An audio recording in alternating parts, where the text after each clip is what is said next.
Oh, yeah, look at them hands. Those hands have got some playoff fever as we deliver the anchor leg of our Friday quadruple header of the regular season finale as the Atlanta Swarm take on the Tulsa Desperados here at sunny Oklahoma. This is the Simulation Football League, I've been told, presented by APM Music. My name is Josh Circle, bringing you play-by-play for this evening's action. And joining me in the booth is my best friend in the whole world, Nate Hall. And Nate, the Desperados have the simplest playoff scenario you could have in front of them. Win, and they're in the postseason. But does Atlanta have a chance to upset the Desperados' postseason dreams tonight? Oh yeah, they always have a chance. When you got players on your team on Atlanta's squad like they do on offense, with the players on offense like the quarterback, the hair flip himself, Bryant Dynasty, BDG, spin move, spin style Hollywood, Hall of Famers in the making of Siege Falco and Boo Chisholm at wide receivers and others surrounding them. They've got all the makings in the world to play spoiler here for Tulsa, and they'll be looking to do so tonight here in Oklahoma. You mentioned that Atlanta offense, and I'm excited to see what they're going to do against this Tulsa Desperados defense. 30 takeaways for this unit. That is 7th best in the SFL. They have given up a lot of yards, but they are about league average in terms of points. A big reason why the Desperados have been in the playoff hunt and sport a winning record heading into this game. And we are about ready to get this going. The homeboys wearing the teal tops with silver pants are going to get the ball first. And Sammy Steele for Atlanta getting set to kick this off. So glad to have you with us here in week 14, and we are underway in Oklahoma. This will be Gabriel Manning from his own goal line. Running around left side, a nice spin move, another spin. And out to the past the 32, the 33-yard line. And let's meet this Tulsa Desperados offense. The wide receivers, Sonzo Robinson, Gabriel Manning, Corey Jones, and DJ Hume. The tight ends, Jim Copeland Jr. and Jason France. Playing left tackle, Will Stevens. At halfback, Douglas Brown, the outstanding rookie sensation, Stephen McMichaels at fullback. And under center, JQ in his 3rd SFL season. First and 10 is going to throw here, and that is complete. To the outside, I think that's Manning on the right side. Good for a short gain. 2nd and 5, Nate. Yeah, and this Tulsa Desperados offense is going to look to get Gabriel Manning going early and often, and that's a good job of JQ of getting the ball out there to Manning on that short out pattern to the sidelines for a short 5-yard gain, but good for 5 yards to bring up 2nd and medium. And the strength of this Tulsa offense has been the run game, powered by that man in the backfield all by himself, Douglas Brown, the 1st overall choice in the season 18 rookie draft. This being his first season. That pass intended for Manning incomplete. 3rd and 5. Yeah, and that looked like that was outside linebacker Cree Higgins for Atlanta getting in the way of that pass, and looked like he got a couple of hands in there to bat that one away, falling complete, bringing up 3rd down for Tulsa early. 24 takeaways for this Atlanta defense. Now in a standard 4-3 set. JQ back under center in the offset eye. Looking to throw here. That is complete. Brown with his first touch of the game. Couple of spins. Close to the line, but they're going to spot him short, Nate. 4th and inches for Tulsa on the first drive of the game. And as you said, Douglas Brown looking for that spin move to get that extra yard or two that he needed to get that first down marker. But Atlanta's doing a good job of bringing in the 2nd and 3rd defender to make sure he went down before he got to that line to gain. And he's just short, bringing up 4th down, and then comes the punting unit for Tulsa. Ismailia Farouk will punt it away. And it's officially a 3 and out for the Desperados. Ryan Roosevelt will get smothered by the Tulsa special teams unit as he's out to the 23-yard line. Let's meet the Atlanta Swarm offense. The wide receivers, Honus Adobe, the rookie, Boo Chisholm, Ryan Roosevelt, the tight ends, DJ Bandit, and Jamal Wooding. The fullback is Mitchell O'Brien. At halfback, the living legend, BDG Hollywood. And under center now in his 4th SFL season, as you mentioned, Nate, the hair flip himself, Bryant Dynasty. Here on 1st and 10, we'll hand off to Hollywood. Hollywood breaks a tackle at the line outside. He's got a line out to midfield. and he is going to be brought down in Tulsa territory at the 45. An outstanding first play of the game for the Atlanta offense. And if it wasn't for strong safety Ricky Thornton over there on that side of the defense, I believe BDG Hollywood would still be running right now. But BDG Hollywood is one of those running backs who can follow his outside blockers off the edge, his seal blocks, and just break. Once he breaks free, he's got that speed to just break open and burst free, and a great gain of about. Oh, shoot. He had a big gain anyways on that play and first down. Big indeed, and that is a big play there for Tulsa. Coming up with another takeaway, number 31 on the season for them, and the Desperados back in business on offense. An early turnover for Bryant Dynasty. Now what they wanted to see on Atlanta's offense. The tip there by the defender, and an early interception, and 1st and 10. Tulsa gets the ball back. King Rashid with interception number 6 on the season, delivering the ball back to the Tulsa offense.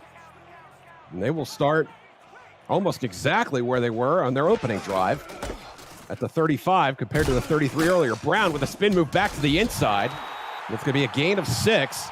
2nd and 4. We're seeing a fair helping of Douglas Brown here in this first quarter, Nate. Yeah, we really are making sure Douglas Brown gets his touches early in this ball game. This time he gets this nice little spin move right up the middle and gets a 6-yard gain, bringing up a 2nd and short. And look for them as they come out in an offside eye for him to get another touch here on 2nd down. Both tight ends in the game for Tulsa. But Brown does get the call on 2nd down. He is dragged down behind the line. A tremendous play there by Cree Higgins, coming up with a big TFL to make it 3rd and long. Yeah, on that first drive, we saw Cree Higgins come away with a pass deflection. This time he gets in the backfield, and as you said, gets in the backfield, brings down Douglas Brown for a big tackle for loss, goes down for a 3-yard loss on that play. Trips to the top of your screen. JQ under center will throw it here, and that is the catch out to midfield, out to the 49-yard line specifically. And Tulsa, for the first time this evening, will move the chains on offense. Yeah, but not before Moose Papineau makes him pay for it. What a nasty hit there on defense, but an even better job of hanging on to that ball by DJ Hume on offense, getting that first down. Now a pro set here for Tulsa. McMichael's in the game. Hugh throwing again, and that is caught. Nice gain there. Jason France coming up with a catch. And another first down for Tulsa. And Jason France this time on the catch. Now in his 3rd season, really coming into his own as a major target for JQ on this offense for Tulsa. Stephen McMichaels will stay in the game at fullback. Hugh throwing to his right this time. And that might be France again. The only receiver, tight end or wide receiver, that wears a number in the 80s. Jason France, 2nd catch of the game. 2nd catch, and already 17 yards on those 2 catches. Looking to have himself a big day early.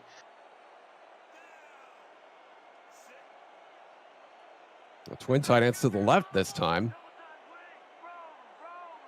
And Q under center.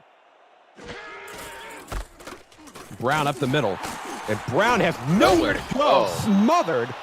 Joshua Williams, the defensive tackle, and a host of others there to bring down Brown. It's 3rd and 4. And big Josh Williams right there to plug up that hole, the 8-year veteran, not allowing Douglas Brown to go anywhere. 3rd and 4 coming up.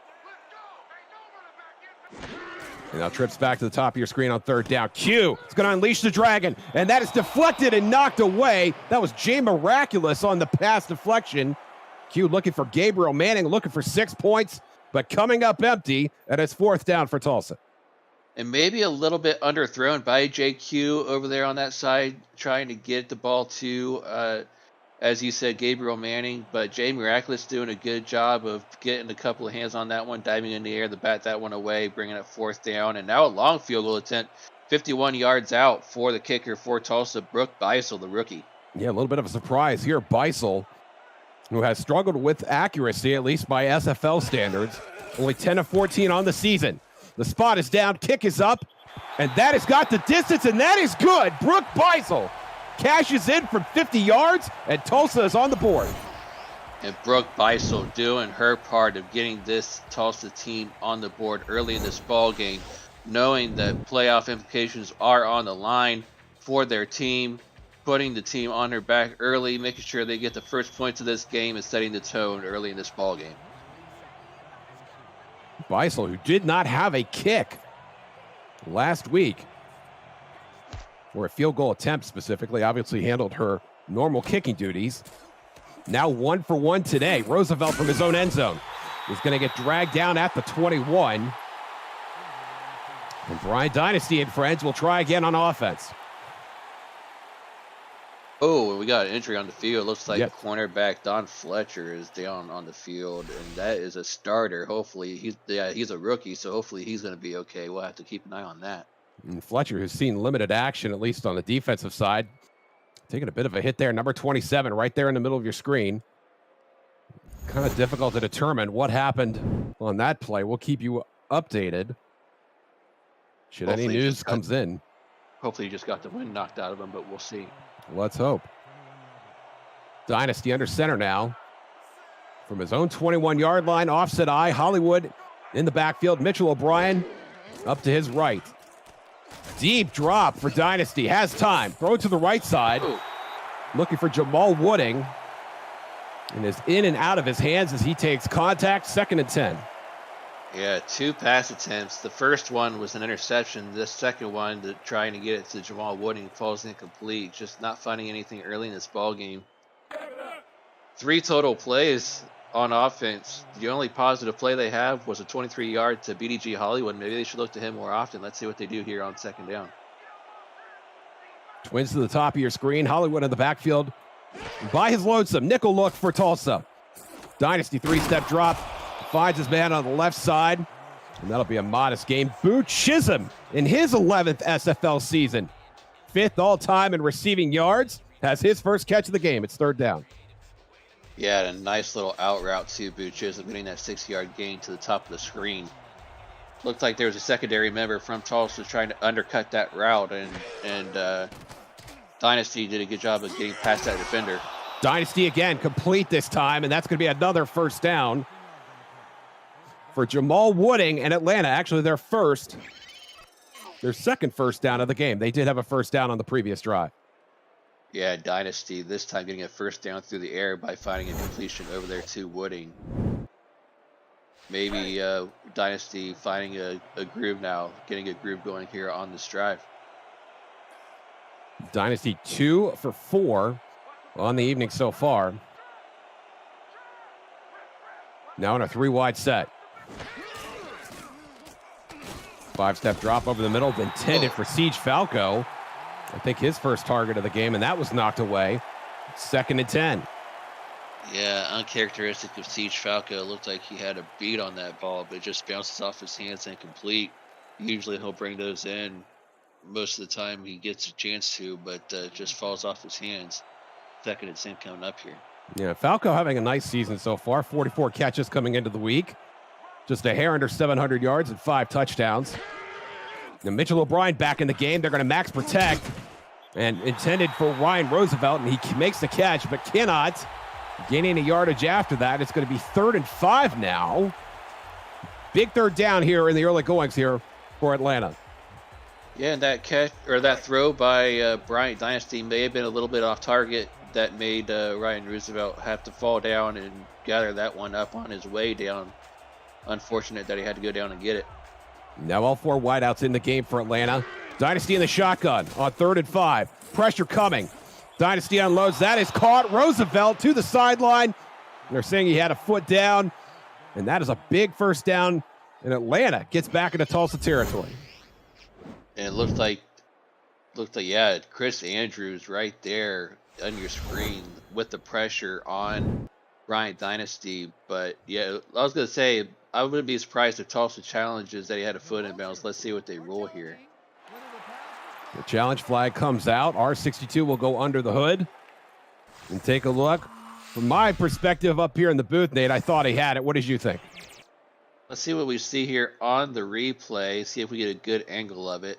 Oh yeah, he had one. That left foot looked like it was well in bounds. I say this one stands. Maybe a wasted challenge in my opinion. After review, the pass is Certainly early. The catch was made out of bounds. Oh wow. Yeah, I don't know about that one. Maybe he didn't bring that one in cleanly. Maybe he bobbled it a little bit. But yeah. I think we all agree the foot was in bounds. Control established perhaps another issue. And that's going to bring up 4th down, and that will officially be a stop for Tulsa. Chris Smith set to punt it away. Manning waiting at his own 20-yard line. Tries to get away, but cannot. That's down at the 22. If you're new to the SFL, the Simulation Football League combines traditional sports, esports, and a role-playing game into one. Team strategies are executed in real time by our simulations as real-life players compete on the virtual gridiron. For more information about the SFL, visit our website at simulationfl.net. The SFL, we put the fan in fantasy. And JQ hoping to put the ball in the end zone here on his 3rd drive of the evening, starting in the shotgun on 1st down. That is complete to Brown. Brown trying to make a move upfield and will get stopped by a pair of Atlanta defenders, but not before gaining 8 yards. Chris Henry in there on the tackle, 2nd and 2. Yeah, and if Atlanta doesn't bring a linebacker or a safety up there to help cover those swing passes up there to cover Brown, it could be a long day for Atlanta's defense. They need to cover that to keep Brown from being that wide open. Brown to the left side this time gets a nice block from O'Brien. McMichaels, excuse me. Getting my fullbacks mixed up here. Apologies, fellas. Douglas Brown converts, and Tulsa moves the chains here in the 1st quarter. Yeah, and Douglas Brown, as he said, following his block. Nice block right there by McMichaels on the outside. Nice run for a 1st down. Good game. Tulsa showing some spark on offense here in the early goings. And now with trips to the bottom of your screen, maybe looking for another spark. Brown in the backfield by his lonesome. 5 DBs on the field for Atlanta. Q will have a short drop and unload it to the right side. A little dump off the Brown, the opposite direction, but nowhere to go. Joshua Williams in there on the TFL as well, 2nd and 11. Yeah, 2nd and 11, maybe threw it a little bit behind the receiver, and that's what caused him to wait for that ball to get there. But once he caught it, there was just too many defenders there, and the tackle for loss of 1 yard. Really bizarre location of that throw, too. And Q will try again, and there's a more standard swing route. Brown getting upfield. And again, taken down on the sideline this time. Chris Henry in on the tackle. There's the update on Don Fletcher, bruised shoulder. And we may see him back at the game later tonight. Definitely 3rd down, mate. Yeah, definitely good news on that injury front for Don Fletcher. But yeah, 3rd down and 4 coming up here. We'll see what they do. Maybe get Douglas Brown involved once again. They're coming up with 4 wide though, so maybe see maybe Gabriel Manning. But yeah, They hand off to Brown with only 5 in the box for Atlanta, and Atlanta gets it done, stymieing Brown before he can get there. And look who's there on the tackle, Aquantis Shine, one of the legends in the SFL, his 13th season, coming up with the stop there. And out comes the punt team for Tulsa. Oh, no, excuse me. JQ's going to stay on the field here on 4th and 2. Interesting. With just over 2 minutes remaining in the first quarter. Could this be a hard count situation? Yeah, I was going to say maybe just try to bait the defense here.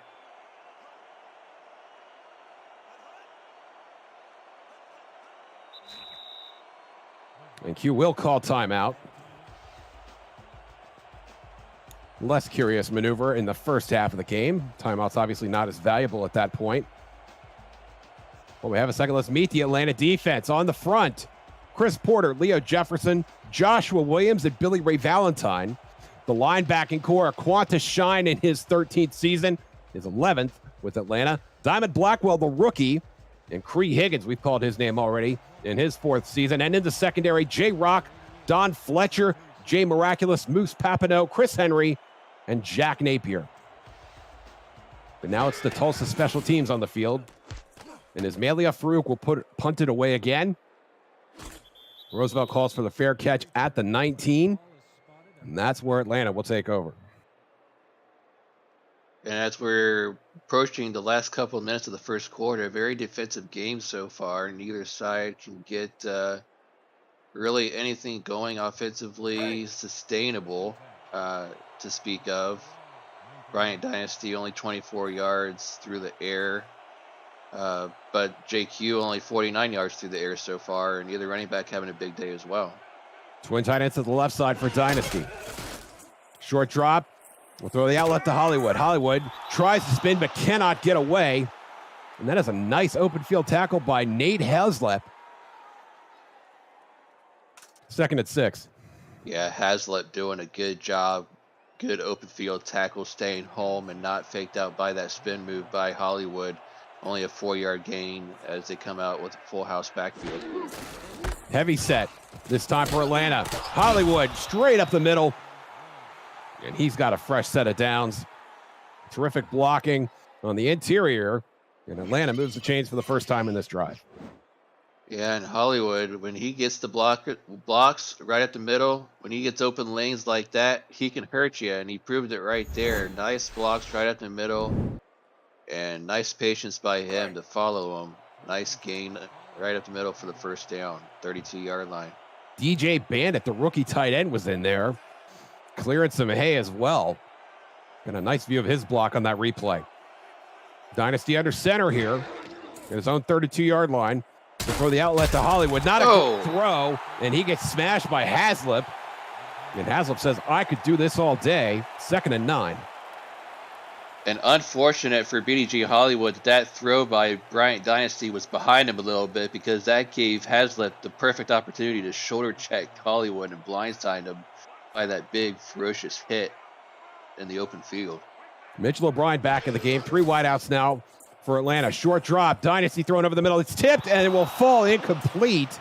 I think it was Daniel Wright, who has a pick 6 or 2 to his credit this season. Knocking that away. 3rd and 9. Yeah, Daniel Wright with the hands to back that one away. Bryant Dynasty was looking for Boo Chisholm on that left side, but not to be. 3rd down. Daniel Wright, 2 pick 6s on the season. Will he come up with a 3rd, perhaps, tonight? Dynasty on the shotgun, 3rd and 9. Thrown over the middle. Deflected again. Intended for Roosevelt, nowhere to go. I think Travis Arthur, the rookie, got in there to make that deflection. I'm not sure if that was actually deflected or not. Maybe off the hands of, Roosevelt just blatantly just off the hands and incomplete. Just lost focus of where that ball went and just boink off the hands. And Arthur looking very rookie-like, did not even have a visual on the football. And now here comes the punt team. Chris Smith once again on the field. Gabriel Manning lying in wait on his end of the field. No pressure from Tulsa on the punt. Fair catch for Manning.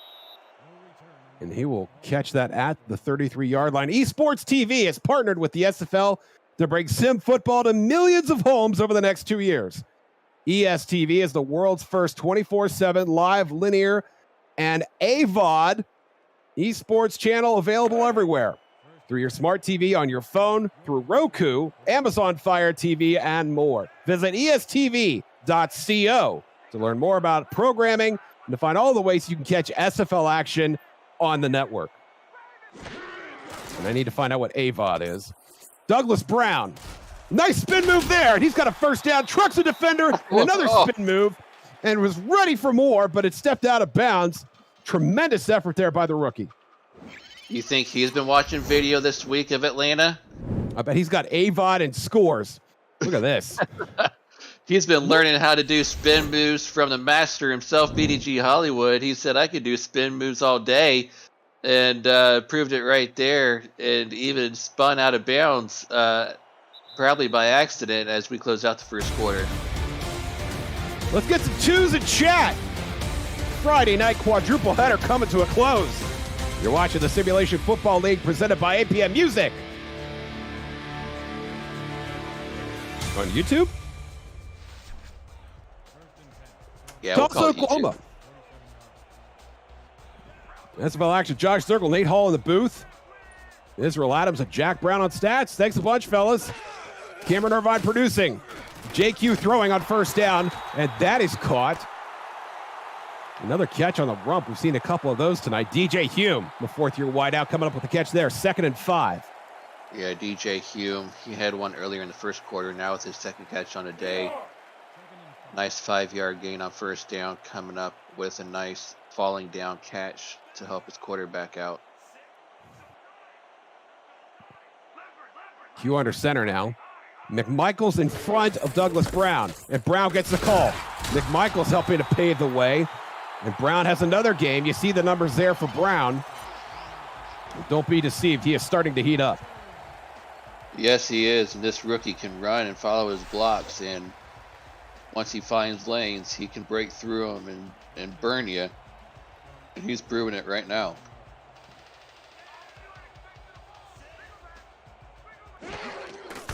Brown again, and this time stopped at the line.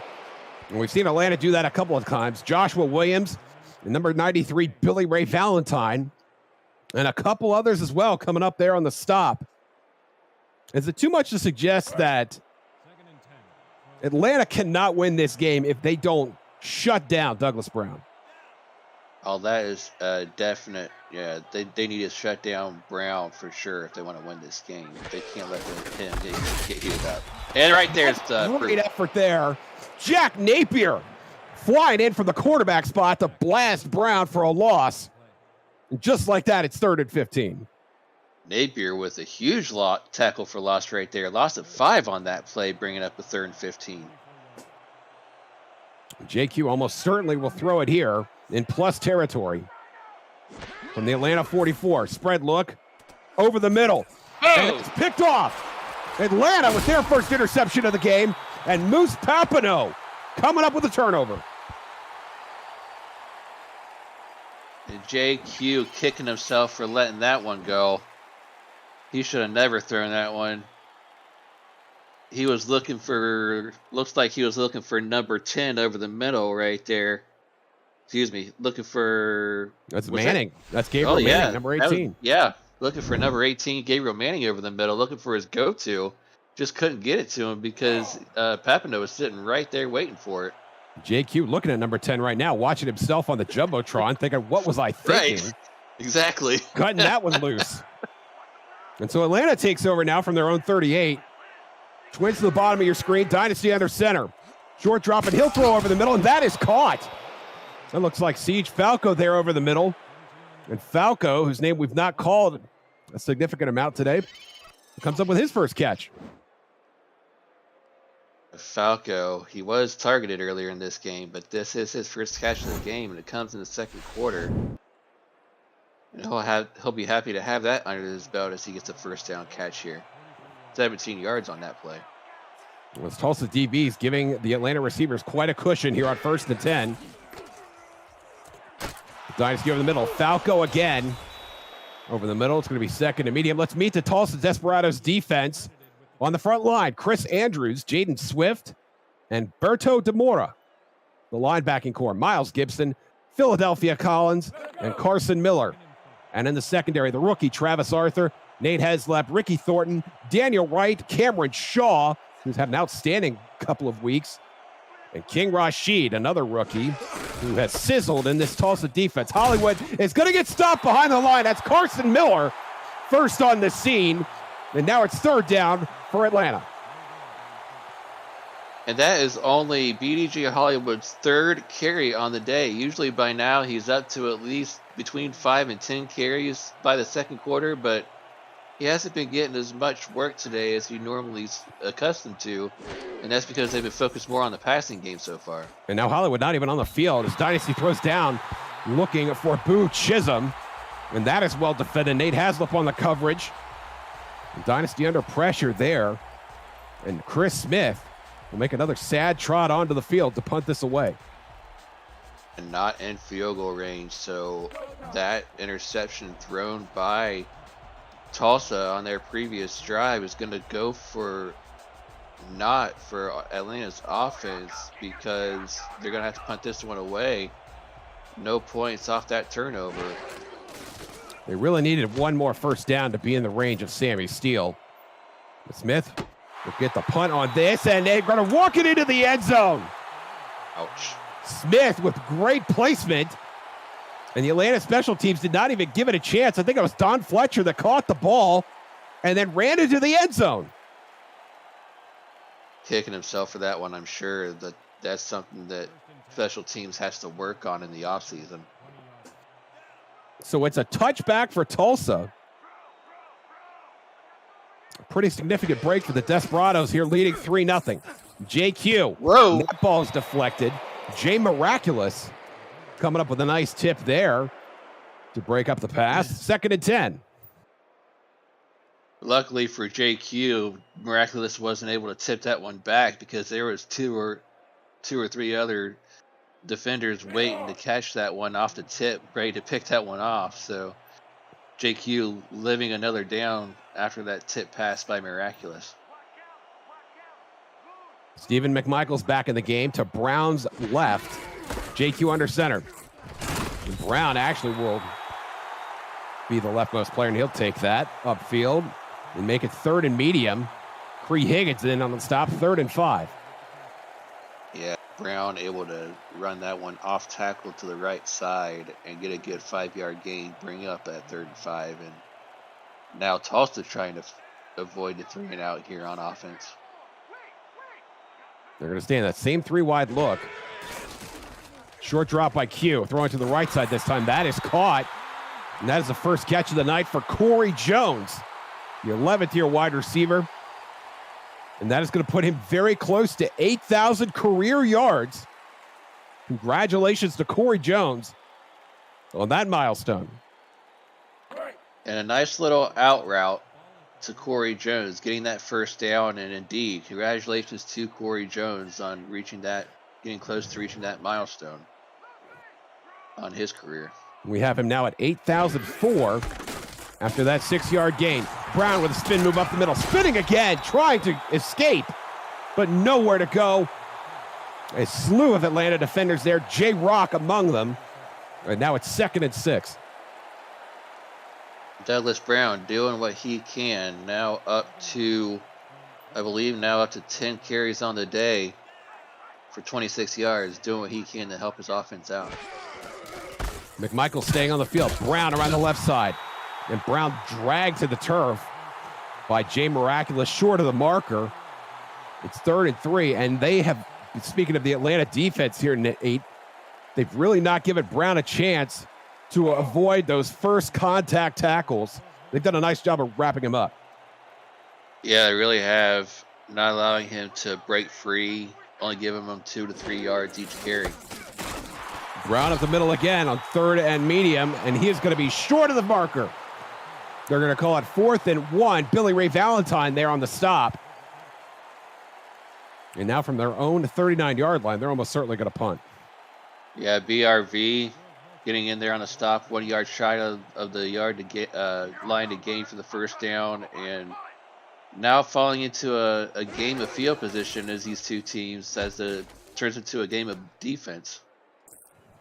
Roosevelt waiting for it, is going to try to attempt a return, but literally half the special teams unit is over there as he gets to the 27.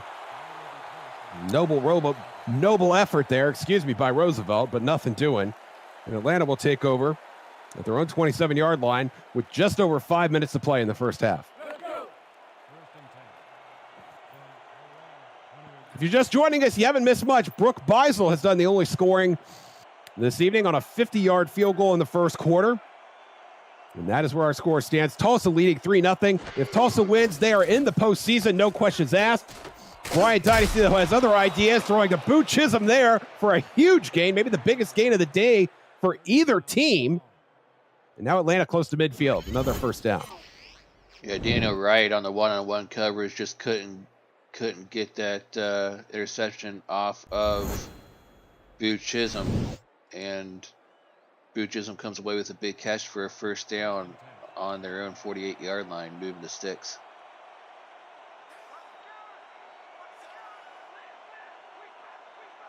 Gain of 21 for Chisholm. Hollywood up the middle, nowhere to go. A slew of defenders there. Chris Andrews among them, the defensive end, putting a stop on BDG Hollywood. It's going to be officially no gain, 2nd and 10. And outside of that 23-yard run he had on that first carry of the game, he's only had another 9 yards on 3 or 4 carries, so nothing doing so far for him. Dynasty 5-step drop, throw to the left side. That is caught. That'll be another first down for Atlanta. Is that Jamal Wooding, who's slow to get up? Yes, it is. And another first down for the Swarm. Yeah, and we've seen Atlanta down here before. The last drive they had stalled at the 40, so let's see if they can actually get past this point this time around. Mitchell O'Brien back in the game in the offset eye in front of Hollywood. Only one wide out there. Short drop for Dynasty. Throwing to Hollywood. Spin move there. That's what we're used to. But second contact arrives. Daniel Wright. And I think Philadelphia Collins was in there as well. 2nd and 6 now for Atlanta. Well, yeah, that's what we're used to, though, from Hollywood. Getting him out in the open where he can make those spin moves and make defenders miss. We haven't seen that as much from him tonight, but that time right there, he did a good job of making the defender miss. You're getting about 4 yards to get a good 2nd and 6 coming up here. Tulsa playing press coverage here on 2nd down. It's now going to be 3rd and 2. Oh. And Boot Chisholm getting a little contact in on the Tulsa sideline. And getting an earful about it as they head back to their respective huddles. Now 3rd and 2. And Atlanta probably on the cusp of the range of Sammy Steele with a chance to tie this game, Nate. Yeah, I would say they are in field goal range. They just need to take care of the ball now. Hollywood breaks the first, but not the second. Cameron Shaw is there to wrap him up, and it's going to be 4th down. Going backwards isn't going to do Sammy Steele any favors, though. And Chris Andrews was there for the tackle for loss, and right on the edge of Sammy Steele's range, but they're going to go for the 3 to try to tie this one up from 50 yards out. And as Steele trots out, let's recognize another SFL kicker. Otis Boudreau just set the record for field goals made in a season at 35. Congratulations to Otis Boudreau of Louisiana. Meanwhile, here, Sammy Steele attempting from 50 yards to tie this game, and it is no good. It looked like it had the leg, Nate, but just off target. Yeah, he missed that one wide right. It definitely had the leg, but it was off target to the right just by a little bit. Yeah, just by a hair. Yeah, that close to being tied up, and you just missed it. So no points still for Atlanta as we're approaching 2 minutes left to go in the half. And forget about the points, Nate. What about the field position? You've just given Tulsa a short field with about 2.5 minutes to play. Tulsa has all their timeouts plus a 2-minute warning. So why not run Douglas Brown on first down? But he has nowhere to go. A tremendous effort there. Quanta Shine and Chris Porter among the fellas in on the stop. 2nd and 11. And Douglas Brown has been bottled up all game long, only averaging close to 2 yards a carry as we reach a 2-minute warning. JQ looking for another TD. Can he get it before the half? You're watching the Simulation Football League presented by APM Music on YouTube. Regular season finale here in Tulsa, Oklahoma. Desperados facing the Swarm. Josh Circle, Nate Hall in the booth. Israel Adams, Jack Brown on stats. Thank you, gentlemen. Cameron Irvine producing. Tulsa looking to drive and cash in before the intermission. But this Atlanta defense not doing them any favors. A Quanta Shine there. And once again on the stop, we're on Brown. And it's going to be 3rd and 9, Nate. Clock continues to run. A big 3rd down coming up for both these teams. For Tulsa, they definitely want to move the ball, get a first down, try to score before halftime. But for Atlanta, they want the ball back, try to at least tie this one up before the half. Spread looks to Tulsa. JQ as he's thrown. A short drop there. Joshua Williams putting the pressure on. And it looks like Atlanta's going to get the ball back here with about a minute and a half to play. Yeah, it looked like JQ was nailed right there by Joshua Williams just as he let go of that ball, and luckily got rid of it when he did, or else that could have been a disaster play right there.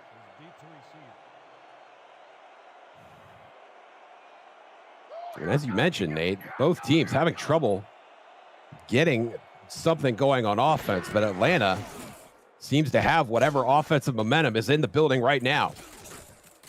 Roosevelt from his own 25 is going to cough it up, and Tulsa's going to get it back in field goal range with a minute 20 to play. One of the worst possible things that could have happened for Atlanta at this point was any kind of turnover deep in opposing territory, and Ryan Roosevelt just coughs it up on a punt return, and Tulsa capitalizes by recovering it and takes over on offense right there at the 25-yard line, already well within Brooke Beisel's field goal range, ready to capitalize on offense. Beisel is hit from 50 earlier tonight. Corey Jones on the out route. And this has officially become a war of attrition. Not so much about the most points scored as much as the fewest mistakes. And Ryan Roosevelt just made a huge mistake there. Yeah, second mistake on the day by Atlanta. You got to remember the interception thrown by Dynasty earlier, which set up the first mistake made by Atlanta earlier. So the second mistake by Atlanta today. That's right. Brown up the middle. Might have a block close to the line to gain. They're going to spot him short again. 3rd and inches this time. And Tulsa not worried about the clock here at all. Nate, they've got 2 timeouts. The clock running now with less than a minute to play. No, and I like the call because they're giving Atlanta 0 time to work with on offense should they score. Jim Copeland Jr. in the game with 2 tight ends. Brown up the middle. Gets a first down. They're going to hurry up. It's 1st and 10. They need to get inside the 1, but not to the goal line for another first down. Q's going to throw. And that is complete. No. Spin again. Spin. Touchdown. Gabriel Manning breaks the plane, and Tulsa finds the end zone for the first time tonight. And what kind of moves does Gabriel Manning have to get in the end zone? JQ able to find Manning on the out route, but right there, 1, 2, boom, gets hit, but not before the ball crosses the plane. 6 points for Tulsa right before the half. 35 seconds left, but 6 points and a 2-score lead for Tulsa, and more importantly, points off that major turnover by Atlanta. Gabriel Manning with the 7:20 to get his 5th touchdown of the season. Brooke Beisel boots the extra point, and it's a 10-0 lead for Tulsa, trying to get to the playoffs. If they win, they're in the postseason. Now, Bryant Dynasty and this Atlanta offense will have just under 36 seconds to try and find some momentum at the end of the first half. Have you checked out video content produced by our community lately? Catch the Sim Pod every week, SFL Crunch Time, and Road to Glory every Wednesday night. SFL Nights with AJ Stryker premieres Thursday nights. Say it with your chest. Airs Fridays, and Netma can be seen all week long at 7 p.m. Eastern Time. Every week, the live show schedule can be accessed through our Discord server at the top of the channel listing. Just look for the events tab. And I will tell you, anytime you want to hear people talk SFL, that events tab on the server is quite spiffy. Bryant Dynasty, what can you show us with 32 seconds left in the half? Throwing on first down. That is complete over the middle. Siege Falco will get corralled. And Atlanta not looking to be in any hurry to get the ball down the field or even get back to the huddle. No, they aren't. It reminded me again, did Atlanta get the ball first at the beginning of the game? Yeah, I'm usually really good at writing that down, but I think Tulsa got the ball to start, and so they would get the ball, they being Atlanta, to start the second half. And that might be why they're not hurting. Dynasty finds Falco again. A little more aggressive throw that time. His 4th catch of the evening, and that will bring us to the half, Nate. Yeah, and a dismal first half for Atlanta. A couple of mistakes uncharacteristic of this Atlanta team, but they find themselves down by 2 scores as we hit the break here in Tulsa. Tulsa looking to end the season on a high note and solidify their playoff positioning here as we end the regular season. Tulsa, all 10 of their points have come off turnovers. They lead 10-0. Nate Hall, your thoughts on the first half? Well, you said it. Turnovers are a big deal in this ball game. 2 of them by this Atlanta team. An interception thrown by Dynasty, which led to a Brooke Beisel 50-yard field goal. And then we saw that fumble return that was recovered by Tulsa that led to the last touchdown we saw that JQ threw to Gabriel Manning. So 10 points off of turnovers. That's 10 points we see on the scoreboard. Atlanta's got to take care of the ball, and they've got to score points of their own. BDG Hollywood's been a non-factor in this game so far. We talked about it earlier in the first half. Outside the 23-yard run he had on the first play of scrimmage for their offense, he's only got 5 yards on 4 carries outside of that. So he's got to be a bigger factor in their offense if they want to find themselves back in this ball game. And again, Bryant Dynasty just got to take better care of the ball and be more efficient with it. And I give credit to this Tulsa defense that has been flying to the football. A couple of highlight reel halfbacks in this game. We mentioned BDG Hollywood, but Douglas Brown as well. He's had trouble getting out of first gear. And a big part of that is because these defenses are playing so well. Both of these running backs butter their bread by getting away from first contact. They both had trouble doing that tonight. And we'll see if that trouble persists. Atlanta trails by 10, but they're going to start the second half with the football. Brooke Beisel's going to tee it up. So glad to have you with us. The regular season finale. 4 games tomorrow. And then we are on to the playoffs. Our third quarter underway. Ryan Roosevelt, who fumbled a punt return late in the first half, will run this out from his own end zone and get out to the 25. And that is where Atlanta will start their second half on offense. Atlanta's got to put a good first drive together, see what they can do on offense coming out of the half, see what kind of adjustments they might have made on offense. See if they get BDG Hollywood reestablished in the run game. Looks like they may do that here on the first play as they come out with a heavy set. Siege Falco leading all receivers for Atlanta with 4 catches. And BDG Hollywood will tie that with his 4th catch of the game. Good for only a couple of yards. 2nd and 8. And once again, the Tulsa defense flying to the football. 2nd and 8. Yeah, and they do get the ball to BDG Hollywood, but instead of hitting it off, they get him out there in the flats, but unable to make anything happen with it, only getting a 2-yard gain on it. As you said, Tulsa flying to the football, making the tackles, sure tackles on defense, getting only a 2-yard gain. Twins at the bottom of your screen. Dynasty throwing to the right side this time. Chisholm with a leaping grab with 3 Tulsa defenders in the vicinity. A huge catch, getting Atlanta out near midfield. And Boo Chisholm in the slot, going on the crossing route, able to jump up and snag that one. And Bryant Dynasty putting that ball right where it needed to be, where he knew only Boo Chisholm was going to go up and catch it.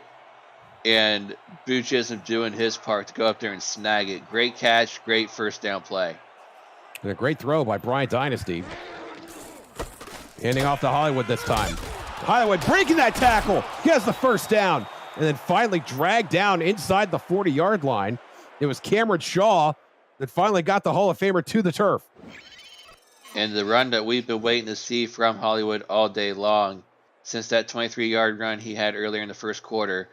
The run we're accustomed to seeing from Hollywood, breaking those tackles, finding those holes, and getting those first downs. Nice play, nice run right at the middle for that first down.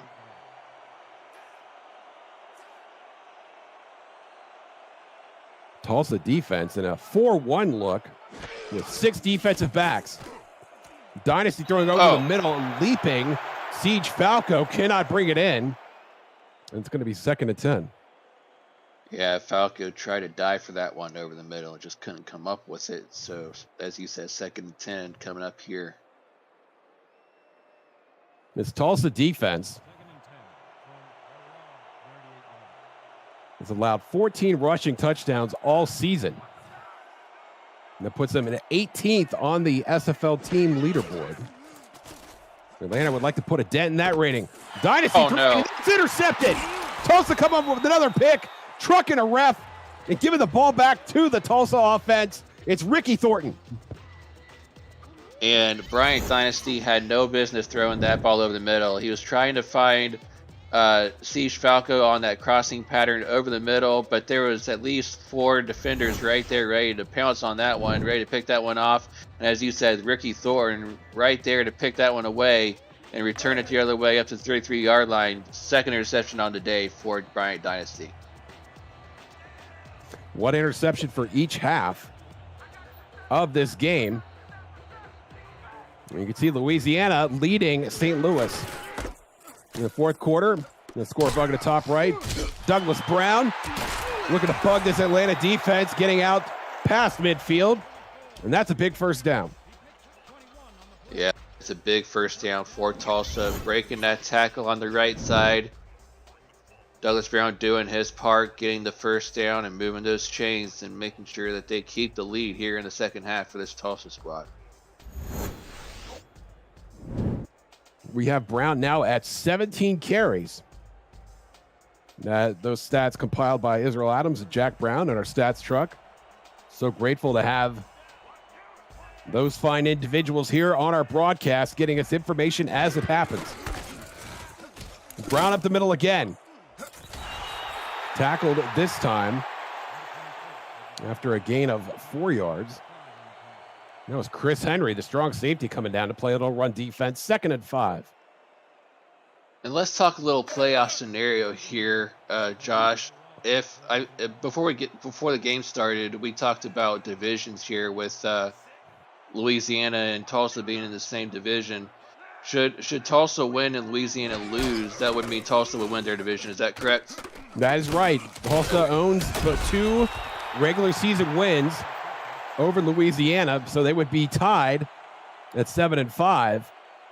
But the first tiebreaker would be the head-to-head, and Tulsa would win that tiebreaker handily.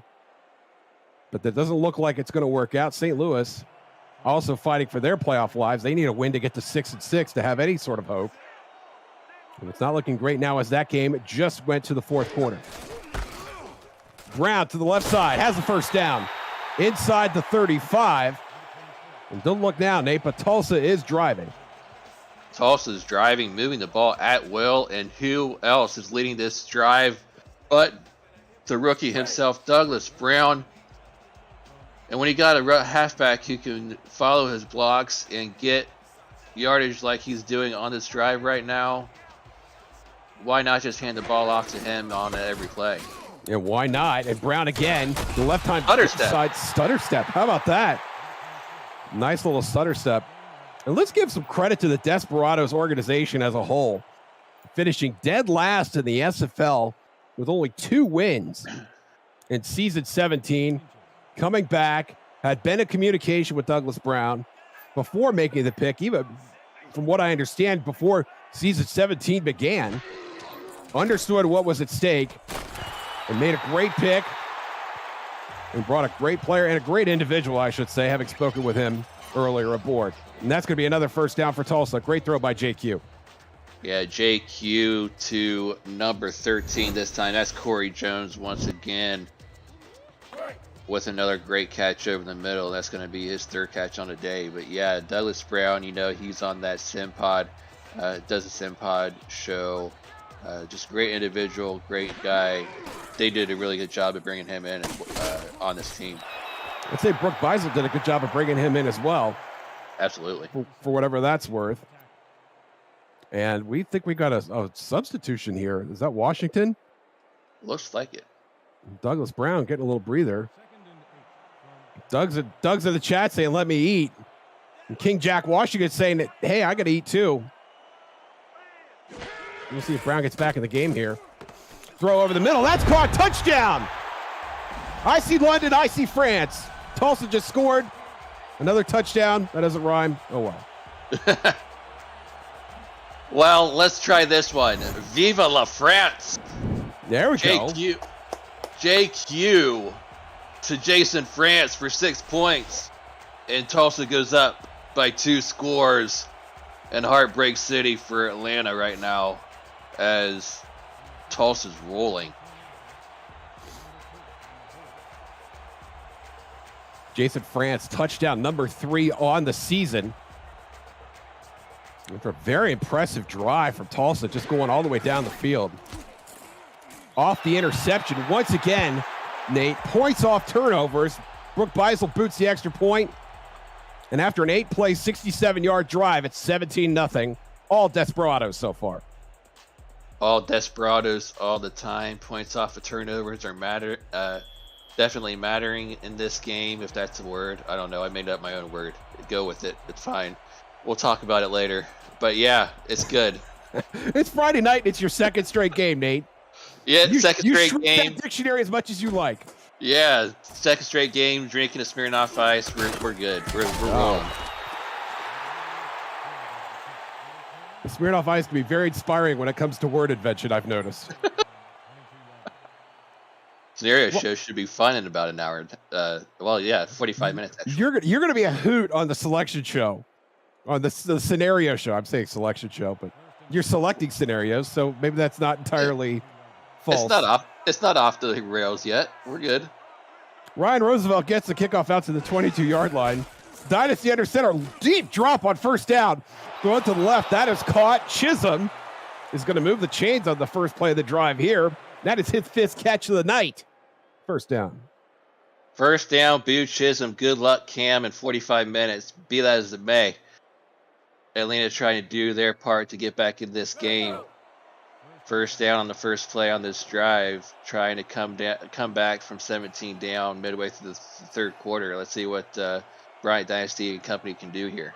Twin tight ends to Dynasty's left. BDG Hollywood out there as well. Dynasty over the middle. That is caught. Big catch there. That's DJ Bandit. And the Bandit has his first catch of the game. Second tight end, DJ Bandit, as you said, with his first catch of the game, first target of the game, getting his name called here in the third quarter with the first down catch, keeping this drive moving, trying to get themselves back in this ball game. Bandit did not have a catch at all last week. It was good of Dynasty to get him on the score sheet here tonight. Catch number 9 on the season for Bandit. Dynasty pump faking, then throwing to the right side. Falco making the catch. And Falco will move the chains. And this swarm offense looking to get going here. They're in plus territory. And doing my best. Caw-caw! For Siege Falco right there as he gets another first down for this Atlanta offense. Moving the chains once again. Looks like they finally got something working for this Atlanta offense. Whatever it is, they need to keep going. Yeah, some perimeter passing going very well. Dynasty winning the rush. Throwing to the right side. Jamal Wooding makes the catch, but he's out of bounds. And Jaden Swift saying, what do I got to do to get this guy on his back? 2nd and 10, a great move by Dynasty to get that away. Yeah, but for all that, it's 0 yardage and out of bounds throw. So, nice magic trick for net 0, be that as it may. Now big second down here. Twins to the top of your screen. Dynasty throwing to his left, and that has been working so far. Chisholm again. He's going to make this a 3rd and short. Very manageable 3rd down here. And this is a nice throw by Dynasty, Nate. Yeah, it really is. They got the out route once again to Chisholm. 8-yard gain on that out route to the sidelines, making it a 3rd and short. They at this point in the ball game, late in the third quarter, they need to get this first down here. That they do. Mitchell O'Brien in the backfield as well. They're going to max protect. Whoa. Dynasty with the leaping throws deflected. Oh, no. Intercepted. Another interception on the Tulsa end of the field, and Daniel Wright, pick number 9 of the season, getting it done, taking points off the board once again. But here's the deal. They're going to not call this a touchback. They're going to call him down on forward progress right at the goal line to start the offense. Atlanta's defense has a chance at a safety if they can pressure and get a tackle for loss. That is a very interesting ruling, considering his momentum brought him into the end zone. But you can see that's not even up to the 1 yard line. Let's see. Well, he's out of there. Douglas Brown. Oh, he's way out of there. Safety watch is over as Douglas Brown basically awards his team touchback yardage out to the 21 yard line. Yeah, Douglas Brown says, "You're not going to give us a touchback. I'll get the touchback myself. I'll bring it out to the 21 yard line myself on this run." And that's leadership. That is leadership. That's leadership out of a rookie. That's leadership material that you want on your team for years to come, seasons to come. If you're Tulsa's coaching staff. Less than 4 minutes to play in the third quarter. Tulsa leading by 17, and they have the football. Oh! And there's a big catch and a nice little leapy. Tremendous. Jim Copeland Jr., how do you do, sir? Your first catch of the game was a beautiful one. Yeah, I wasn't sure who that defender was who tried to dive for his legs there. Let's see, number 42 for That's Atlanta. Miraculous. Yeah, that's Jay Miraculous trying to go for Jim Copeland Jr.'s legs right there. But he was just able to whoop right over him and went for another first down catch and first down gain there on that play. And Jim Copeland Jr., by the way, runs 6'7", 270. And so to see him have any sort of vertical leap at all, most impressive. Brown around the left side, and Miraculous again. Oh, no. Ball carrier down, and Brown is down out to the 30-yard line. They'll spot him at the 32. And just like that, Tulsa back at field goal range. And what do you know, but after Bryant Dynasty throws a third pick, once again, Tulsa's right there in position, in scoring range, 32-yard line, well within Beisel's scoring range to take advantage of another turnover.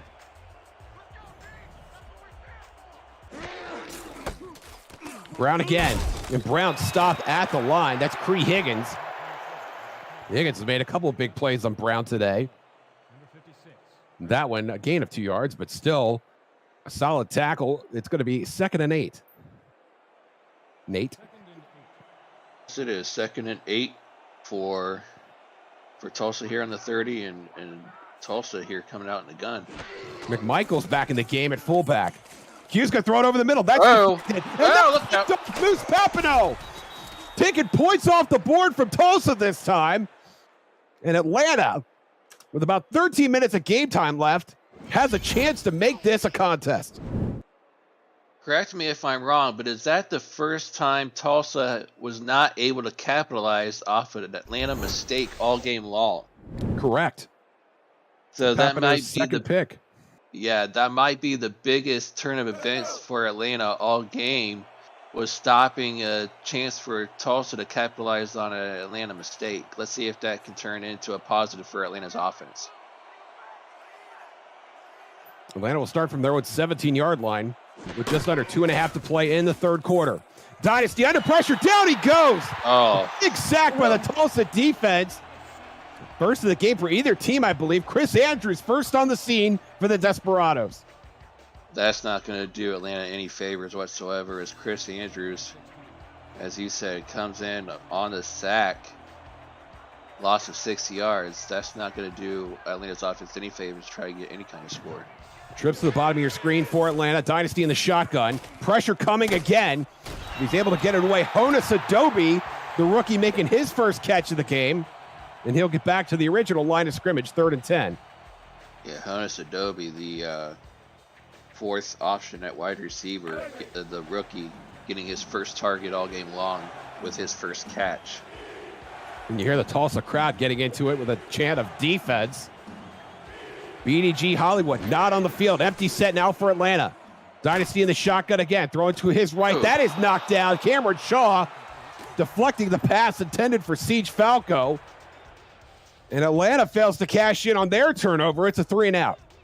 Yeah, and a quick 3-and-out at that for this Atlanta offense. Just unable to do anything with it after that turnover by their defense on that previous defensive play. Chris Smith with his heels at his own goal line. No pressure for Tulsa. Punt is away. And Gabriel Manning will wisely fair catch from the logo, just barely on his own side of the field, at the Tulsa 48. This feels like a good time to sneak in a read. The SFL has partnered with Rare Drop and Rare Drop Sports to advance live events and distribution. Live and in-person championship weekends, rookie drafts, and community events are in the works. Rare Drop Sports' Twitch channel will broadcast 5 Season 18 playoff games starting April 23rd in the wild card round. Follow Rare Drop Sports on Twitch at twitch.tv/RD Sports. And there is an INT. And is that Moose Papineau again? No, it's not. It's number 21, Jack Napier, coming up with a third pick of the game off of JQ. Yeah, and that is Jack Napier's first interception of this ball game. Coming away with a pick off of that tip pass. And back and forth we go here in the third quarter. Neither team's offense seems to want to hold on to the ball now for some reason. So back comes the Atlanta offense to try to do something with it here on offense.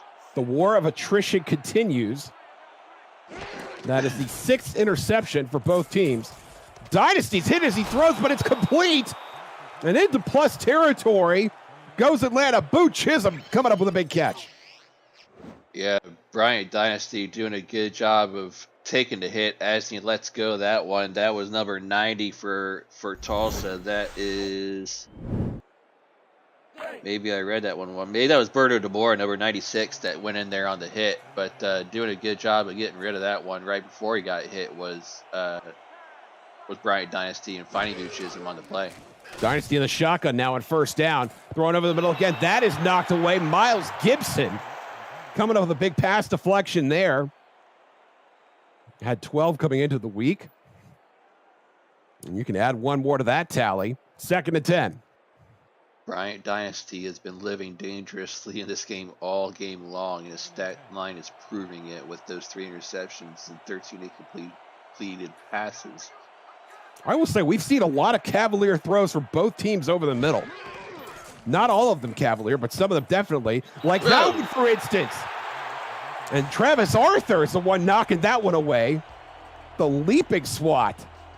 And just like that, Nate, it's 3rd and 10. And this one was almost going the other way too. Wow. Another chance at an interception, but another example of Bryant Dynasty living very dangerously over the middle.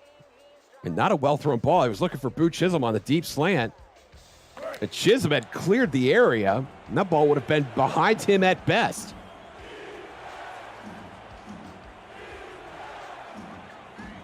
Closing minute of the third quarter. Trips to the bottom of your screen. Dynasty in the shotgun. 6 defensive backs for Tulsa. Dynasty throwing, and that's picked off! There it is! And this one might go the distance! King Rashid, we bow to you, sir! Touchdown, Tulsa! And that just might send Tulsa to the playoffs. Nail, coffin, game. King Rashid, you, sir, are a genius. Pick 6 all the way.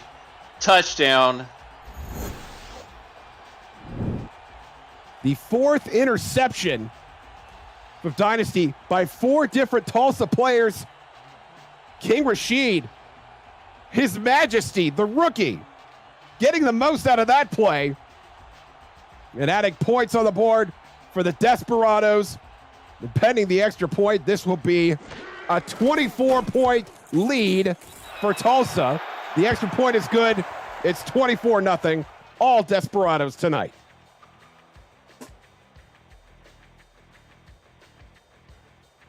Well, Nate, you wanted some defense. How about that? Well, that turnover by Atlanta led directly to points. The other 3 turnovers didn't as much as that one did. Ryan Roosevelt from inside his own end zone, looking to pull a rabbit out of his hat. Instead, we'll get out to the 24-yard line. Visit the SFL website at simulationfl.net for links to apparel from Sector 6 and SFL mini helmets from 97 Sports Promotions, plus features from our content team, including Swamp Talk, Power Rankings, What We Learned, the Read Option, and Talent Factories feature series. Simulationfl.net, your home for everything SFL. From SFL to BDG, BDG Hollywood is going to get stopped for a loss. Miles Gibson coming up with another big play. The second-year linebacker is hitting his stride here in the second half. Can I get some 4s in chat, please? Tulsa trying to punch their ticket to the postseason.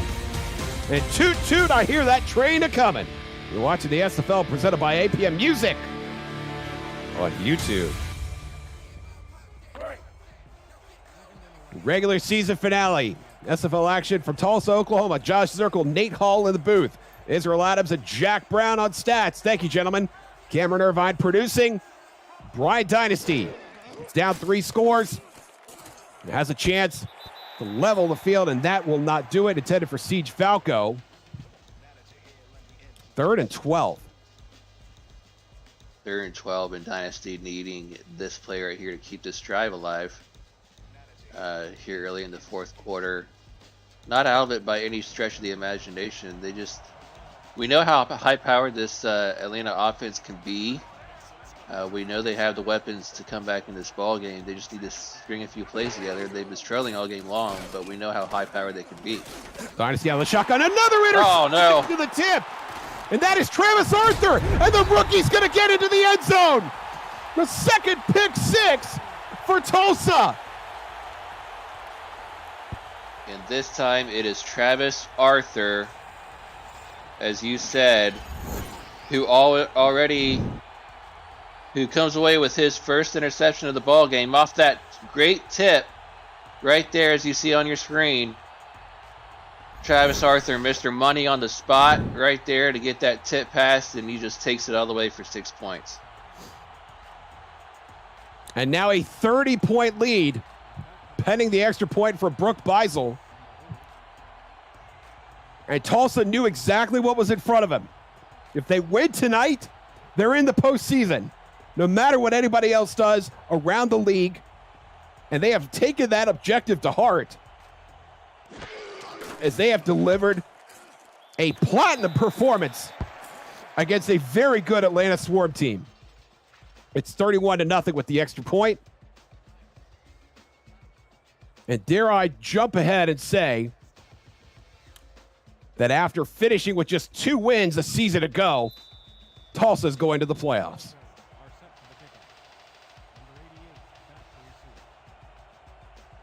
Brooke Beisel set to kick this away. Roosevelt from his own end zone. And he'll get out to the 24. APM Music is unrivaled music to bring your stories to life, inspiring every production with the world's most robust and constantly refreshed music collection, state-of-the-art technology, and world-class customer service. APM Music is the official soundtrack of the Simulation Football League. To explore their library and to find the perfect tracks for your projects, visit apmmusic.com. Brian Dynasty, short drop on first down, another interception. This time it's King Rashid, pick number 2. Significantly shorter return this time. And that is pick number 6 for Tulsa. Yeah, this time they were looking for Siege Falco, was Bryant Dynasty on that slant pattern to the inside, and King Rashid just had inside positioning on that route to the inside of Siege Falco, and Falco just had no chance of catching that ball. And now Tulsa will start well on Atlanta's side of the field. And there's the throw to Washington. It looks like Douglas Brown might be taking a seat. No, excuse me. That is Stephen McMichaels, the fullback. McMichaels showing athleticism. At full disc announcer. Halfback moves in a fullback body. Stephen McMichaels. First catch of the game. And now Brown up the middle. And Brown is probably going to get some touches here either way. Brown hit the 1,000-yard plateau last week. Came into the week with 1,008 yards. That was 10th on the SFL leaderboard. 8 touchdowns. Has not found the end zone tonight. But there is still a fair amount of ball game here. Less than 10 minutes to play. In regulation, Brown around the left side. Brown has the first down to the 10 and finally dropped by Cree Higgins. It's going to be 1st and goal. And Douglas Brown had a couple of good blocks on that left side to follow. Right there, following those blocks to the left side, finding a lane all the way down to the 10-yard line. And as you said, 1st and goal from that spot, as they're looking to move the ball down the field still. JQ in the shotgun here. You won't see that too often in the red zone. 1st and 10, Atlanta with the twist. That is Manning on the left side doing the toe touch. They're going to call that a catch. 2nd and goal. Yeah, toe drag swag, still looking to move the ball, still looking to throw the ball. Mixing around with the pass still, evened up here in the 4th quarter. Finding Manning on the sideline. Brown and McMichaels in the backfield. JQ under center here on 2nd and goal. Starters still very much in the game for Atlanta. Brown's going to get this out to the 1. It's going to be 3rd and goal. I mean, there's 9 minutes of game time left, Nate. It doesn't make any sense to pull up now, especially as you mentioned with the cast of characters you have in this Atlanta offense. A comeback would be far-fetched, but certainly not inevitable. Right. And there's too much time left to play. Yeah, absolutely. It's not out of the realm of possibility for sure. Brown, touchdown. And Touchdown number 9 of the season for Douglas Brown. Excuse me, Nate. Yeah, I was going to say that's going to be Douglas Brown's first touchdown on the ground today. Just running right off tackle to the right-hand side, following his blockers as he's done all game long. And just gets that touchdown to go up even more here midway through the 4th quarter. And I think now that we've hit the end of the regular season and the year-end accolades are going to go out, certainly Douglas Brown is going to be in the mix for a lot of those. Because the extra point is good. It's going to be 38-0. Offensive Rookie of the Year. I think that's a shoo-in. I think you look at Brown and the success he's had, the success his team has had, and there are certainly cases you can make for others. Johnny Reno in Fort Worth, that team struggled, but I thought Reno played particularly well. You can make a case for any of the other running backs that went in the 1st round, be it G.P. Wells, Brad Jones, or Randy Squarebush. They've all had fine seasons. They're in each in unique situations. Obviously, Squarebush splitting time. Ryan Roosevelt has not gone quietly into that good night. He's going to get out to the 34-yard line. But Atlanta gets back onto the field on offense. Give me your thoughts of Douglas Brown and the season he's had, and maybe how you would like to see him be recognized at the end of the year.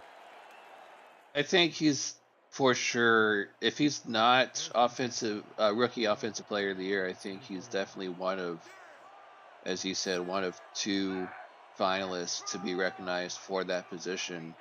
He's definitely been one of the top performers on this team all season long. And he's definitely, as we see Boot Chisholm come away with a 7-yard catch to the left side, doing his part to try to move the ball for this Atlanta offense still. But yeah, just doing his part to help this Tulsa offense out all season long, both in the run and in the receiving plays. Just he's been amazing all season long, and I'd love to see him get that honor for sure. Dynasty throw it to the right side. Falco moved the chains for Atlanta. And you look at their season, they had a 3-game win streak in the middle of the season, and then lost to Jacksonville, lost to Florida, but then repeated against, if you will, against Louisiana, beating them for the 2nd time in 2 tries, a division rival. Obviously significant in this league. You win the division, you go to the postseason no matter what. And it's just been a very impressive effort on paper as Chisholm makes a move.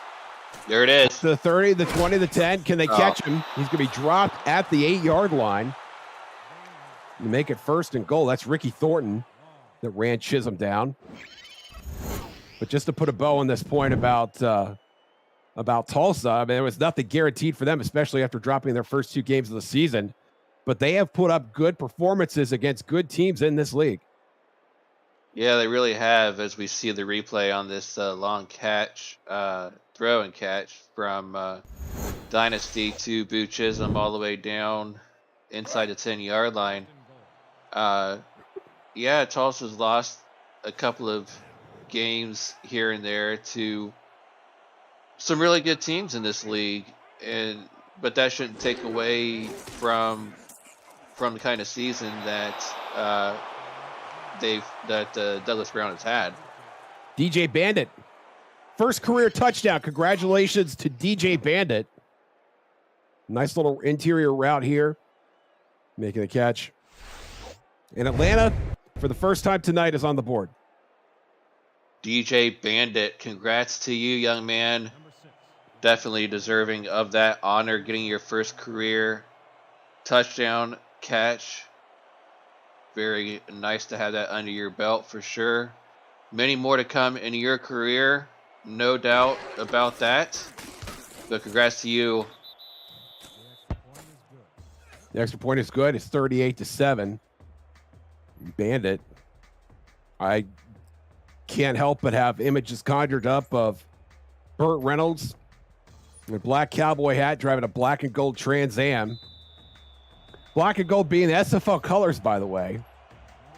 Could hop into that SFL branded Trans Am and please drive off into the off-season sunset with one bright spot coming out of this game. First career touchdown for DJ Bandit. Gabriel Manning going to break a tackle out to the 40 after midfield. It's a foot He's race. gone. And Gabriel Manning putting the cherry on top. Touchdown. Coast to coast kick return TD for Gabriel Manning, his first of the season. And we've been waiting on it all season long for Gabriel Manning. We know what kind of returner he is, but has been all throughout his career. Just broke a couple of tackles right there.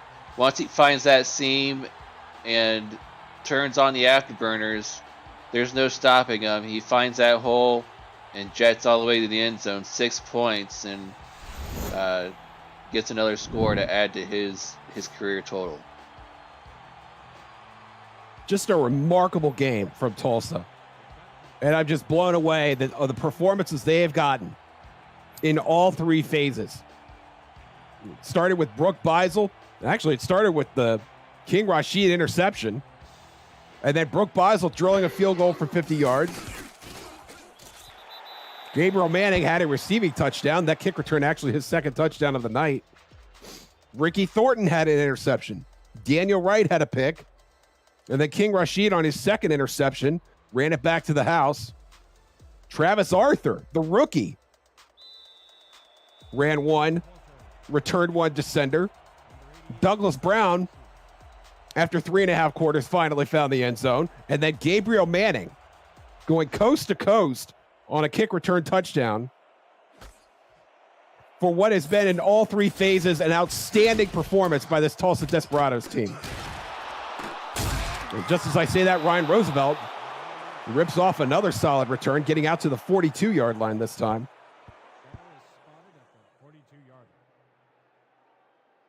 Going to get his do his part in getting his offense a good field position starting point, trying to bring the ball back as far as he can to get this offense a good positioning to try to get more scores of their own before this game's over.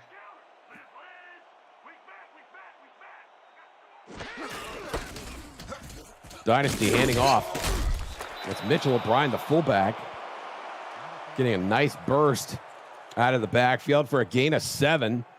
That's going to be 2nd and 3. The SFL has partnered with Laser to deliver digital SFL player trading cards to its players and viewers, starting this postseason exclusively on the SFL's Twitch broadcasts. Viewers every 30 minutes will be issued one of the 18 trading cards, or you can buy the entire pack through Laser's store and receive the complete set of common, uncommon, rare, and ultra rare memorabilia. Visit Laser, LAYZR.GG, and click the Join Alpha button to connect your Twitch account. And after my worst read of the night, BDG Hollywood stopped short of the marker, 3rd and 1. As we see the numbers on the night for BDG Hollywood, now up to 50, a little over 50 yards on the night. Remarkable. Definitely not having his best night by any stretch of the imagination, but doing his part to help his team out. Hollywood has the first down there with just over 5 minutes remaining. And let's talk about this Atlanta team a little bit. This is a talented team.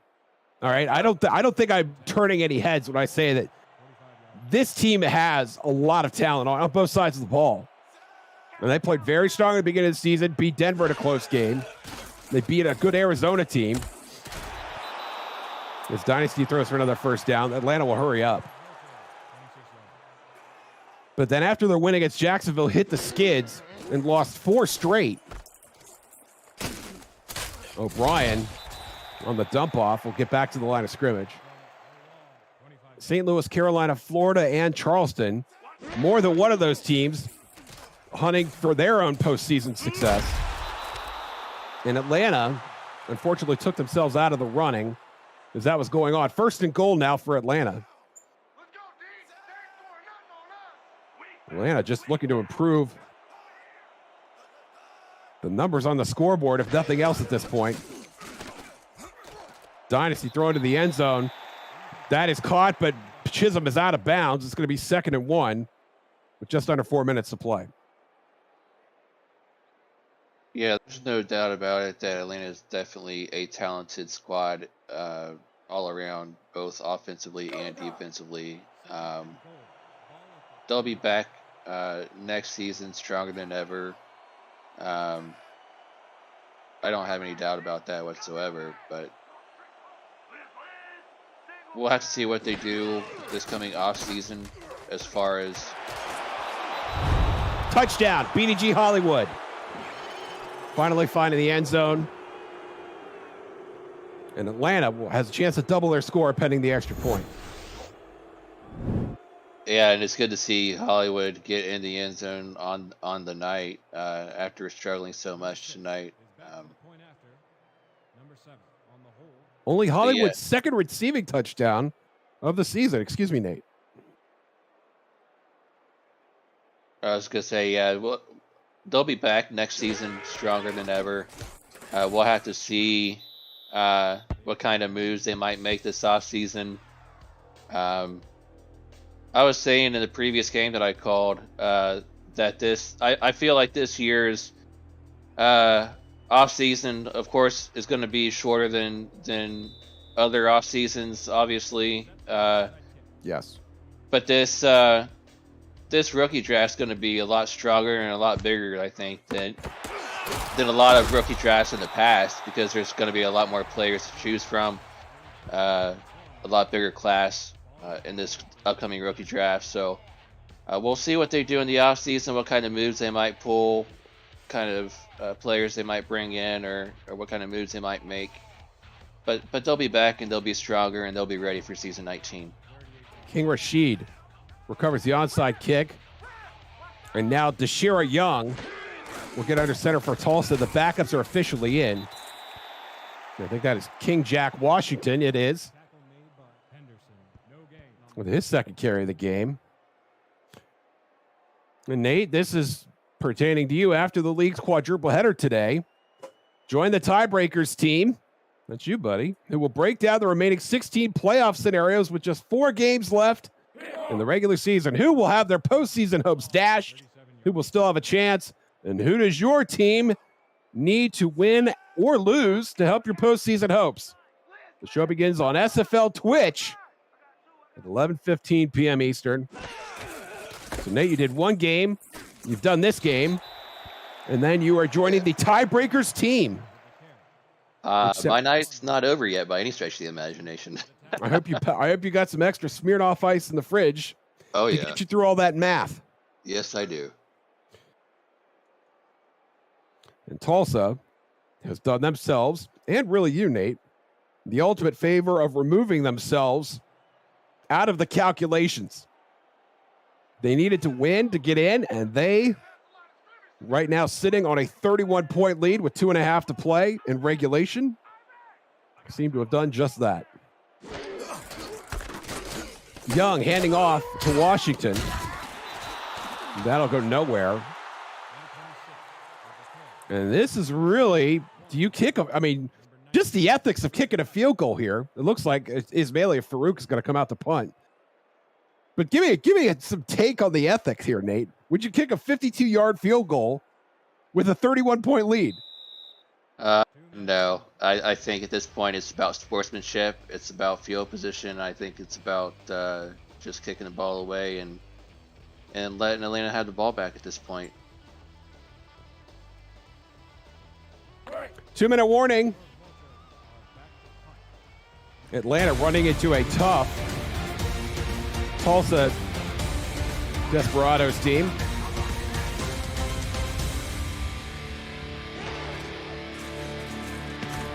Oh, that punt is blocked. Look out, it could be returned all the way. And Atlanta's going to get some special teams props here. That is Riley Freeman running that one back to the his. And Atlanta's got a late spark here at the end of the game. Riley Freeman coming in untouched on the side. Right there, getting in on the... Wow, just being able to come in, get that, get the block, and then pick it up and scoop and score. 6 points on the board, and nice play to get that for Atlanta. You almost can't hold that against Tulsa. I say almost, because it is the end of the game. But at the same time, you know, you're still out there. That was a quail of an extra point, but somehow that went through the uprights. Sammy Steele, I don't know how you did that, but you got a future in trick shot YouTube videos. If you could replicate that effort. Now 45-21, we're going to see another onside kick here, Nate. Yes, we are, and we'll see what Atlanta can do, see if they can recover this one. It is right now technically a 3-score game. King Rashid, that one goes off his hands. But Roderick Davis brings it in. And Tulsa will go back out on offense with 1:48 to play. Coverage of the Simulation Football League on Next Level Sports continues Saturday, April 16th. That's tomorrow, the final day of the regular season at 2:30 p.m. Eastern. The South Division title will be on the line when Mexico City faces Lone Star, plus DC London in a crucial game for playoff seeding. NXT will also have coverage of the Atlantic Division race that features 3 teams vying for a division title. Visit NLSE.com to find next level sports in your area. So just 4 games tomorrow. And obviously, finding scenarios for 4 games is much, much easier than 12 games. And I envision you, Nate, standing in front of a cork board with yarn wrapped around it, a la the Charlie Day GIF meme that we sometimes see in the Discord server. This is going to be, I can't wait for the scenario show. This is going to be fun. Hopefully Cam's already started working on a little bit of numbers, so we're not up till 2 in the morning doing math, or math at 2 o'clock in the morning trying to figure stuff out. But it'll be fun to try to figure out what has to happen for teams and stuff.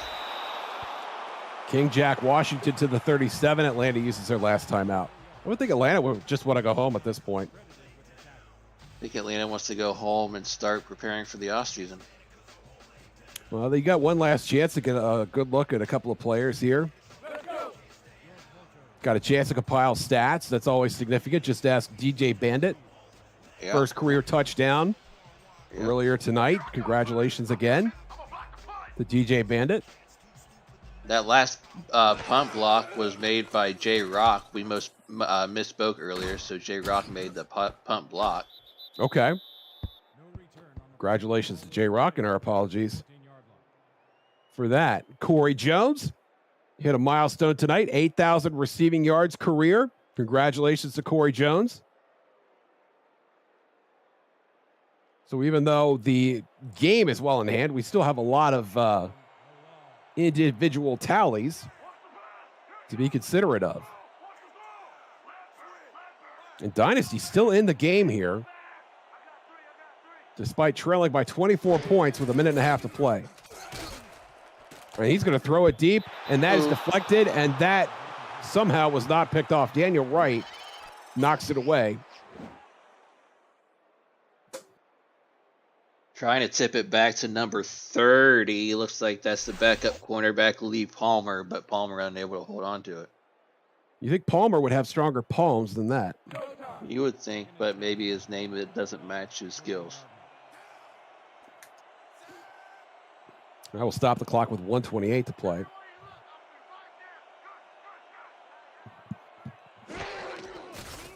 And Nate, maybe we could squeeze in a little convention talk here. Obviously, the SFL convention date is set.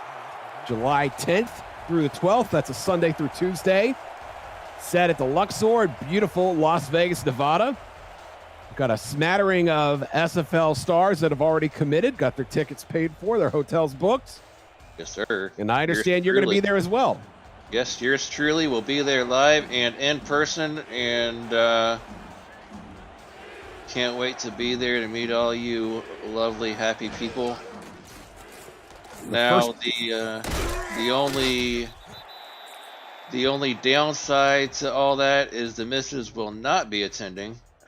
She, with her new job she acquired about a month ago, she does not have vacation time yet at all this year. So without vacation time, she is unable to attend until next year. But she gave me her well wishes and said she wanted me to enjoy this trip, and said she wanted me to go and have fun. So there you go.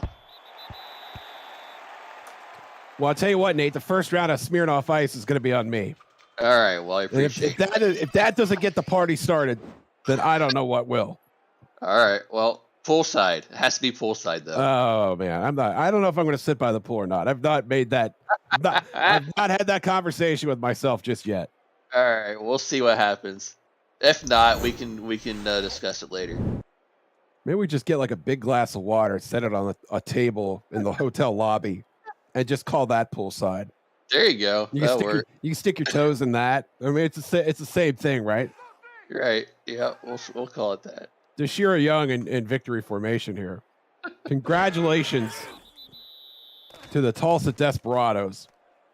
Holding serve at home. They needed a win to get to the postseason. win, and they're in. And they have won. And they're going to the playoffs. After just 2 wins a season ago, you can't say it enough. A tremendous improvement. Contributions from everybody on this roster, even contributions before the season. Sonzo Robinson, a big part of the success here. Changed to wide receiver. Make room for the rookie, Douglas Brown. And they brought in a tremendous cast. And that is going to do it. Congratulations to the Tulsa Desperados. 45-21 your final. Nate Hall, your thoughts on the game? My thoughts on the game were Tulsa Desperado came in with a game plan. They did their scouting. They did their homework on this Atlanta squad.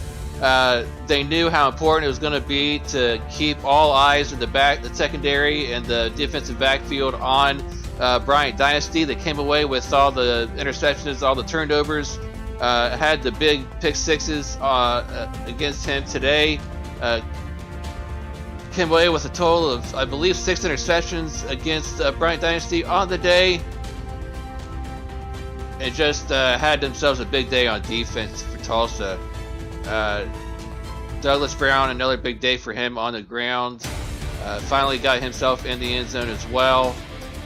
Over 100 yards rushing for him. Just another big monster day for him. JQ as well.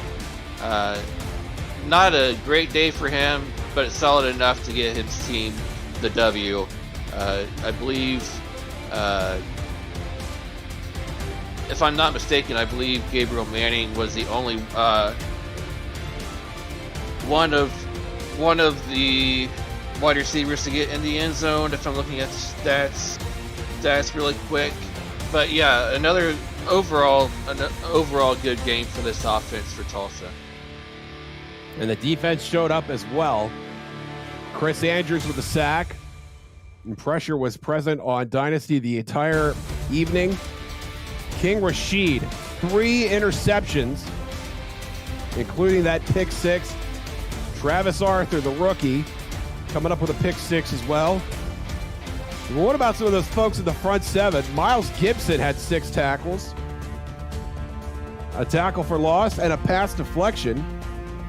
Nate Heslop, the corner, also played very well. 6 tackles and 3 passes deflected. And top to bottom, just a tremendous effort by this Tulsa defense and offense and special teams, despite the little blip there by the punt return being by the punt block and scoop and score. But Tulsa, I'm excited to see what this team can do in the postseason. They're going to disrupt a lot of offenses. Doesn't matter who they play, Nate. I think they got a chance to really ruffle some feathers and maybe steal a game in advance in this postseason. Yeah, this Tulsa team is going to be really rough when they hit the postseason. When they're hitting on all cylinders, as we take a look at these highlights, we take a look at this kick 6 by Gabriel Manning here. When they're hitting on all cylinders in all 3 phases of the game, offense, defense, and special teams, when they put together the kind of effort they put together tonight, they can be very tough to beat, and they can give a lot of teams a lot of fits. And when they put together the kind of points they put up tonight, they can beat almost anybody in this league. And there was the block by J Rock, leading to the scoop and score. A reminder that Nate Hall and Cameron Irvine are going to be on SFL Twitch to discuss the remaining playoff scenarios. Douglas Brown, your player of the game, 159 yards and a score on the ground. For Nate Hall, Israel Adams, Jack Brown, and Cameron Irvine, I'm Josh Zirkle. Thank you for watching. Congratulations to Tulsa. Until next time, we'll see you on the internet. Good night from Oklahoma.